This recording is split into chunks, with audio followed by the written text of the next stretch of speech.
This morning's passage is one of the most wonderful, and it's kind of one of those passages which is simple but deep at the same time.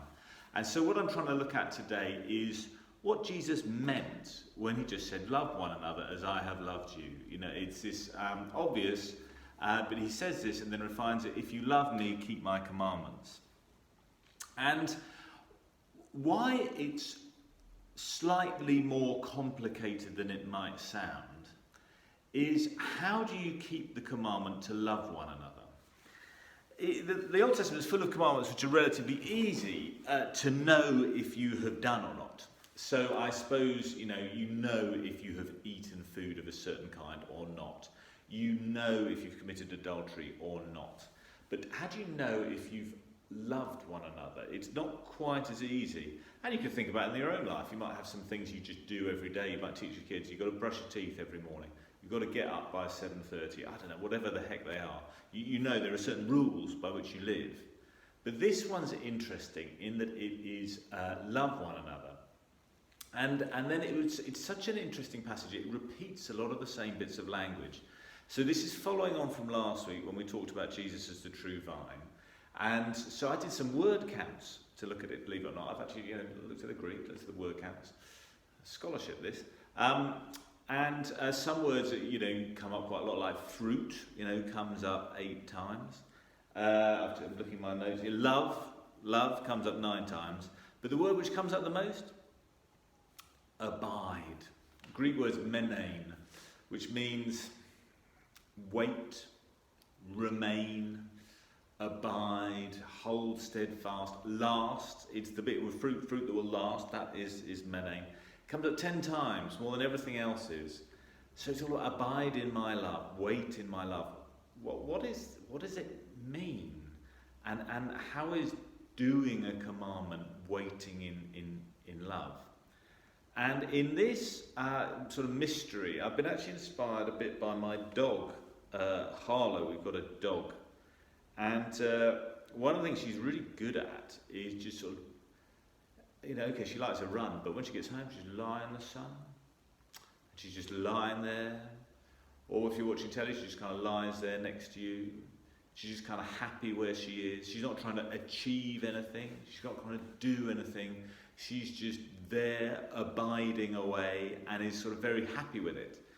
And it struck me that often we're not that good at doing that.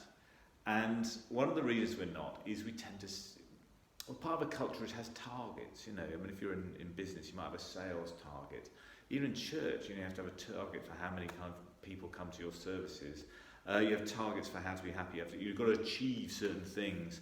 Your kids have got to pass an 11+. There's always kind of an aim to try and do something. And what our dog is good at doing is like no aim at all, but is very happy with it.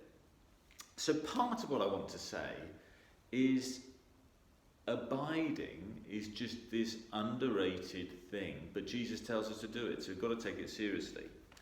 But of course, Jesus doesn't just want us to be lazy. Abide in my love is not just a reason, okay, I'm going to be a brilliant Christian, I'm just going to lie and sunbathe for 5 hours, and that's being a great Christian. Because of course, if it works out right, you'll end up doing stuff. But the abiding comes first. Now the other things which are interesting, I'm going to come back to how doing things are, is the 2 words which come up more than wait, or more than abiding, menein, are me and you. 14 yous, 25 me's.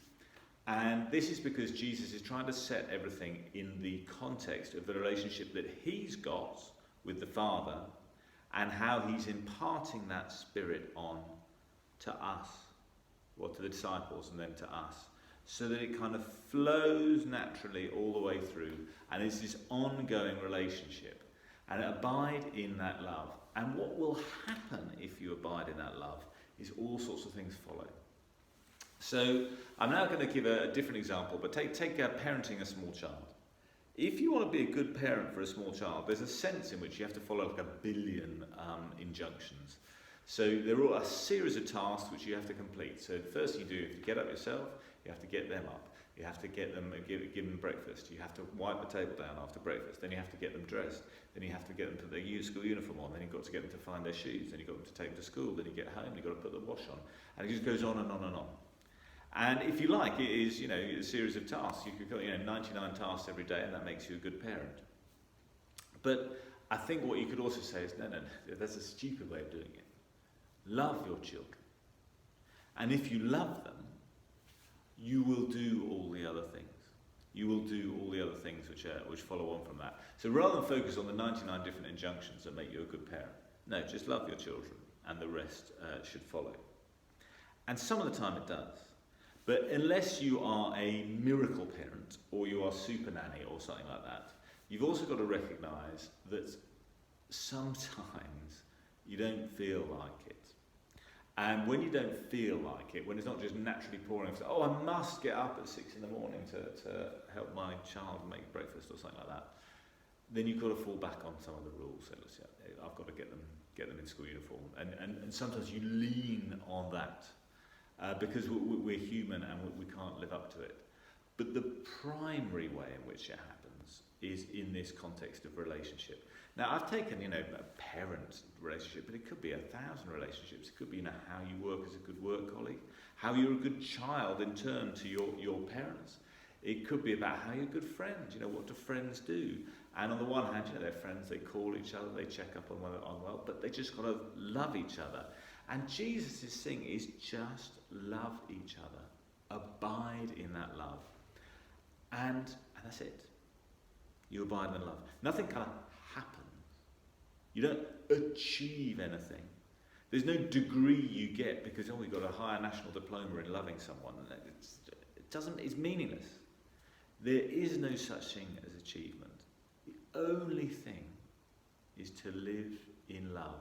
Not because you're desiring to achieve anything, but just because of itself. And if you live in itself, it is a beautiful existence. So let's get out of being task-focused and think more about waiting and just enjoying being there.